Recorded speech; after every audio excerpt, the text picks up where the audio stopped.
Time now for sports on 104.7 The Cave. Here's Ned Reynolds. Mike, the intern, Ned Reynolds. It is Friday, thank the good Lord, and despite my best efforts to manifest a win for Las Vegas last night, the Raiders were unable to do so. I feel icky that I was even rooting for them, but I guess the silver lining in the loss for them is that I think they exposed the Broncos as being a little bit worse than people that think they are. Does that make sense? Well, it was a snooze fest, if that's what you're referring to.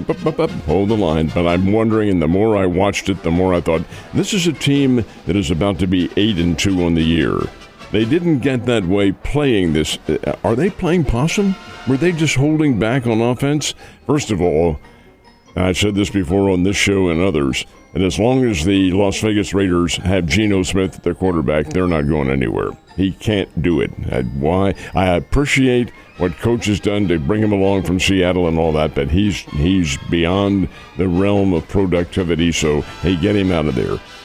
Denver went into that game, and the more I watched it, the more I thought, this is being treated like a scrimmage. They're just doing some things to get by, and knowing fully well their defense can win. Heck, one of the Raiders' touchdowns was brought about by a blocked punt, for heaven's sake. It was just a non-exciting game. Now, if it was done with that in mind, if the Denver Broncos are just holding back, knowing the Kansas City Chiefs are next, then more power to them, and I understand their game plan. If not, if that was a regular game and they had it all planned, they're not going to be 8-2 very long. They're going to be 8-3, 8-4, 8-5 because they didn't play very well. It just was not a very exciting game. It wasn't, and the answer to your question will be given on Sunday, November 16th, next Sunday, when they're in Denver. So we'll see. They've got they've got Commanders, they've got the Packers, they've got the Jags still, and the Chargers. So we'll find the answer to that question after this upcoming week. Now, you're making reference to the Broncos here. Yeah, I wanted to say their strength of schedule. This is a division game that's coming up next Sunday. It's not this Sunday. Next Sunday, out at Mile High, or whatever they call that stadium now. And the fact is that unless they put forth a far, far, far better effort from what they did, the Chiefs will run them right out of their own home ballpark, and I think Kansas City's very capable of doing that. We'll see. We will see. God, I could not believe the news yesterday. We got a 24-year-old kid losing his life like that, and I just breaks your heart. Well, he took his own life is what happened, but I'll tell you what bothers me, Mike. Here are these kids, and he is a case, 24 years old. He's been in the pro football ranks now for a couple of years, making very good money. Just had his first touchdown on Monday. Had a touchdown in Monday's game when he picked up a fumble and took it in. And, reason to celebrate and all that sort of thing. Why is he running from the police? Why is this a high-speed chase, which ends up in his car being, I guess, crashed and off the side, and him running away? What are you doing, son? Do you not know your career's at stake? And then maybe he did. Maybe he realized, oh, my goodness sake, I'm beyond reclamation, which is also wrong. And he took his own life. This is ridiculous. Marshawn Nealand is the guy we're making reference to. He's a defensive end for the Dallas Cowboys. And he apparently took his life 2 mornings ago. It was not yesterday, but very late the previous night. And I don't understand. I'm just completely lost as to what goes through the mindset of these kids. Well, in his case, it sounds, the more I've heard about it, it sounds more like a mental health breakdown, which, again, is unfortunate. And, you got to have the conversation about some of these kids that are getting into the pro sports. I think they need to do a lot. I mean, I know they've done a really good job in the last decade on a kind of approaching mental health, but I also think this isn't the only time this has happened. Chiefs had a player do that in the early 2000s. I remember that very well. And again, that was on the practice facility. So I applaud the NFL for doing what they have done, but it's not enough. And obviously that, as it continues, is very obvious.